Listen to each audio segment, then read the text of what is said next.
ஒரு சூப்பரான வஞ்சர மீன் தலையும், வாலும், மாங்காய்லாம் போட்டு ஒரு குழம்பு வச்சிருந்தேன். இந்த மீன் குழம்பு என்னோட ஸ்டைல்ல எப்படி செய்றதுன்னு பார்க்கலாமா? செம்ம டேஸ்ட்டா இருக்கும். ட்ரை பண்ணீங்கன்னா கமெண்ட் பண்ணுங்க. கடாயில எண்ணெய் சேர்த்து சூடானதுக்கப்புறம் வெந்தயம், கடுகு சேர்த்து பொரிஞ்சதுமே 2 பெரிய வெங்காயம், 1 கொத்து கருவேப்பிலை சேர்த்துட்டு நல்லா சாஃப்ட்டா வதக்கிக்கோங்க.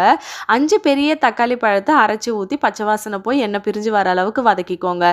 6 பச்சை மிளகாவ உடைச்சு சேர்த்துக்கோங்க. வீட்ல அரைச்ச குழம்பு மிளகாய் தூள் 5லேருந்து 6 ஸ்பூன் அளவுக்கு சேர்த்து பச்சை வாசனை போற அளவுக்கு வதக்கிக்கோங்க. லெமன் சைஸ் அளவுக்கு புளியை ஊற வச்சு கரைச்சி சேர்த்துக்கோங்க. இது கூடவே இந்த குழம்புக்கு தேவையான அளவுக்கு உப்பு, புளிப்பு பேலன்ஸ் பண்ணுறதுக்காக 1லேருந்து 1 1/2 டம்ளர் அளவுக்கு தண்ணி ஊற்றிட்டு குழம்பு நல்லா கொதிச்சு எண்ணெய் பிரிஞ்சு வந்ததுக்கப்புறம் கட் பண்ணி வச்சுருந்த மாங்காவை சேர்த்துக்கோங்க. கழுவி வச்ச வஞ்சர மீன் துண்டுமே சேர்த்துட்டு குழம்பு நல்லா ஒரு 10 நிமிஷம் கொதிச்சு எண்ணெய் பிரிஞ்சு வந்ததுக்கப்புறம் 1/2 கப் அளவுக்கு தேங்காவை அரைச்சி இது கூட சேர்த்துட்டு ஒரு 5 நிமிஷம் குழம்பு மறுபடியும் கொதிச்சதுக்கப்புறம் ஸ்டவ் ஆஃப் பண்ணிவிட்டு சுட சுட சோறு கூட சர்வ் பண்ணுங்கள். அட்டகாசமாக இருக்கும். ட்ரை பண்ணிவிட்டு கமெண்ட் பண்ணுங்கள். தேங்க்யூ.